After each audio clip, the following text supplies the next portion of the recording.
Councilwoman Kendra Brooks, it's great having you on Heart of the City. Welcome home. Thank you. Thank you so much for having me. Absolutely. So let's dig right into this. There are tons of things to deal with in urban cities, Philadelphia being no stranger to those issues. Council session has started again. But what is the legislative focus of the body? I mean, obviously, criminal justice and areas of civil rights are, primary. We saw the protests throughout the summertime. But where's the focus of the body of council right now as we begin the sessions? It's kind of a tough question. I think overall, the body is focusing on what it will look like to restore or empower Philadelphia post the pandemic. Hmm. Mhm. So we have groups that are really focused on housing and the homelessness issue that we have in the city. We have people that are focusing on the economic impact the virus has had on small businesses and the economy here in Philadelphia. We Yeah. have folks that are focusing on the educational impact and learning in this post-COVID environment. Excuse my background; my kids are still on online school. Well, I get it. Oh, That's happening all around the country. yeah, so we're trying to share multiple spaces here Uh-huh. in a Philadelphia row home. So I get it. Um, and I think overarchingly, my colleagues and I are focused on, just making sure Philadelphia is able to recover Hmm. um, post the pandemic, and everyone will be approaching it from various avenues. So, when we talk about restoring our commercial corridors, when we talk about small businesses coming back and having some level of impact, it's very clear African American businesses have suffered tremendously through COVID. Commercial corridors around the country have witnessed long-standing businesses that were minority owned leaving and not preparing to come back at all. Talking about that small business loss, Forbes said 50% of Black businesses will not come back, those who are affected by COVID. How do we prepare for that reality and potentially restore some of those businesses or help those who have started during the pandemic to survive in a post-COVID world? We're looking at several things during the pandemic. Myself, Councilmember Gim, and Councilmember Gautier, we introduced the Emergency Housing Protection Act, right? And Mhm. that was to support renters. One thing we realized that renters also include small business owners. And we need to do more to make sure that small business owners are able to sustain business in this new environment that we have. Also, continue to push on the federal government to make sure money is coming down the pipe to support, our really small mom and pop business, like the Black owned barbershops and hairdressers and like stores and on Right. the commercial corridors that aren't huge uh franchise or investments. We have to find a way to make sure the money is getting down to them. um and those are some of the things that we're focusing on in various ways, making sure that the loan relief money is available for small business owners. Hmm. Can you put your headphones in? Zion, can you put your headphones in? I'm You're, so sorry. This you're, is a, you're a mother first. I get, I get it. I'm sorry, but yeah. Yeah. So criminal justice, social justice clearly was a hot topic throughout this whole year. We're still dealing with judgments, recent judgments like Breonna Taylor's judgment that just came out. There's still pending cases that are happening, all around the country for recent incidents like George Floyd and others. When we talk about what the city of brotherly love and sisterly affection will look like moving forward, what are some of the areas that we as citizens should be focusing on to help city council kind of guide the city to a palatable solution for people of color in the city? I think, one of the major crises that I see is the housing issue. Hmm. I think many Philadelphians were already cost burdened. with rents prior to the pandemic. We have lower home ownerships of Black folks here in Philadelphia in general. And what is that going to look like when we have thousands of folks out of work for several months, uh, Mhm. with no end in sight? You know, some businesses aren't coming back. Some people aren't going back to work when we have restaurants only at 25% capacity. So Mhm. what is that going to look like long term for our housing issue that was already a problem here in Philadelphia? And when I talk about housing, you know, sometimes we have the conversation about people being cost burdened, and struggling to pay rents, but we don't talk about the already existing homelessness issue that we have in this city. And Yeah. homelessness not only affects working people, we have our senior citizens that can't afford rents in the city and don't have a place to go and find themselves homeless. We have homeless. We have a large number of children that were formerly in foster care or coming out of incarceration that have nowhere to go. And those issues are going to continue to increase and grow post this pandemic because people have nowhere to turn. So, what investments are we making in securing low income housing um, for Philadelphians? You And know, and it seems like that issue is right at the forefront. We have an encampment right on the Parkway that has garnered not just local but national news. And obviously, there's conversations that are happening between the administration with Mayor Jim Kinney and the encampment. But it seems like the encampment is representative of a myriad of issues that have happened through COVID and, quite frankly, prior to. And so, as we talk about, for example, Joe DeFelice from HUD was just on prior to you talking about opportunity zones. As we see developers coming in the space, knowing that opportunity zones are cut out throughout our whole city.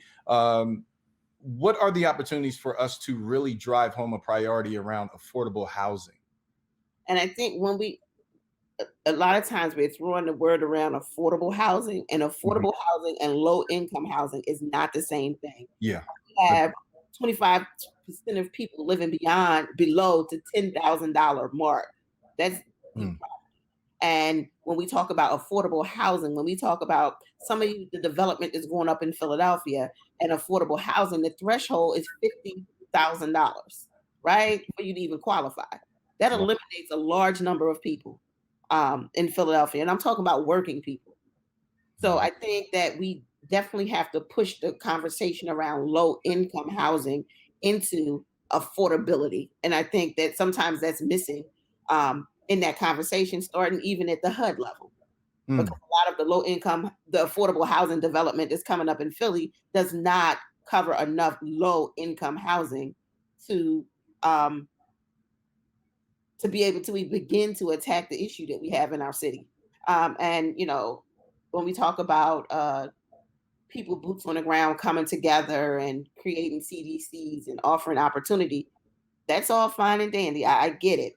But when we're talking about folks that are fighting for low income, sometimes they don't even have access to people with capital to even begin to have this conversation to Mm. build, generate enough wealth to rehab properties or do a major development here in our city, in the neighborhoods that we created that were one time, you know, no one wanted to live in. They were blighted and inhabitable. You know, now they're fast and growing and popular. And the same residents in those communities don't have um, the ability to fight against huge developers um, to even be able to play ball in that field. And I think that we have to begin to look at that in a bigger way. So I definitely would love some of the great talent that has come out of Philly, um, including North Philly, where I'm from, to Mhm. please stand up and help some of these smaller CDCs that are really community based, community focused, provide housing, affordable housing, low income housing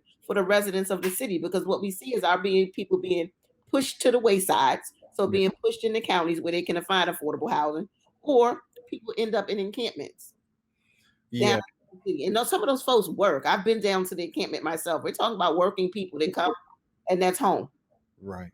And it's amazing to see literally the I guess ecosystem, for a better word, that they have created amongst themselves. I've had family and friends that have gone down directly to the encampment to help out in various ways.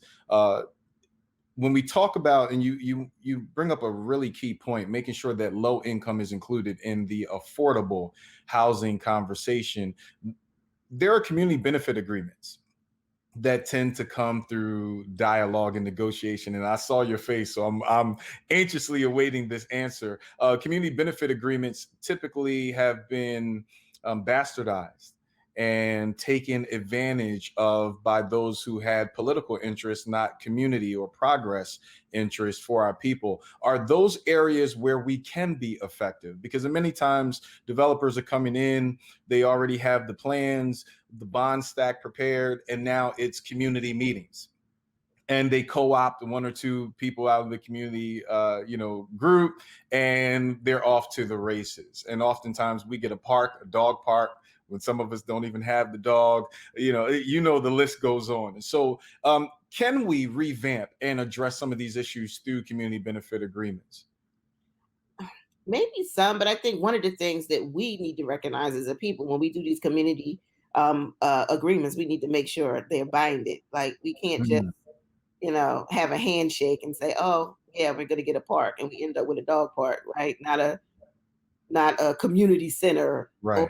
a hub where people that in our communities could really use. Is actually preparation for the people that are come after us when we can no longer afford the taxes in the neighborhoods that we invested in, right? Hmm. So I'm not against community agreements. I think that we need to make sure that they're legal and binded so we can hold people accountable. And when I say hold people accountable, I'm talking about the developers, I'm talking about the politicians, everybody who stood at the ribbon counting, cutting. We all need to be accountable to the long-term investments that um, development has on communities. And it can't result in gentrification, which we have seen happen throughout the city. Right. So yeah, I'm for community benefits agreements, but we need to make sure they have teeth and we're able to get all the things that we want and need, not a co-opted version or watered down version of what Black people want in their community. Um, and only way we can do that is for folks like you and I, or community leaders, to really take a deep dive and really begin to talk to folks in the community, not the few chosen folks that they show up for every meeting. We talking about good old fashioned going door to door, have conversations with people on what is it that we really need, and we know that we need investments in our young people. We know that we need green space, even though that's not what we call it. We need trees, right? We need Mhm. grass. We need parks and recreation centers. We Right. need quality schools, right? Those are the things that we need in our community. And we continue to allow development to happen and leave us out of all of that. You talked about going door to door, tried and true methods, not just for winning an election, but actually getting to know your neighbors, getting to know the needs of the community, and that should be a focal point as you discussed talking to neighbors. Media oftentimes takes the soundbite from the elected official, slants it whatever way that they choose, and often leaves you reeling or backpedaling from this skewed voice or comment that they've posted. In this space, as we close the interview, what is it that you want those who are residents of Philadelphia or even beyond to know and hear from your heart as councilwoman and a concerned leader in Philadelphia? I would love all Philadelphians to realize it is our responsibility. I'm talking about my Black folks that live in the hood. It's our responsibility to be involved in every process that comes through our streets. So we need to not shy away from spaces that we feel uncomfortable. We have to make our presence known and continue to talk about the things that we need. That's the only way we're going to have what we need for our children and grandchildren and be able to maintain our communities. We've done it before and we can do it again. And we've done it before with less. Yeah, that we have. You've given us a couple of things to think about. I'm always honored to see you in motion, and great to have you with us today on Heart of the City. Thank you so much for taking time out in between being councilwoman and mom to join us on the broadcast today. Thank you. Thank you for having me. Thank Have- you.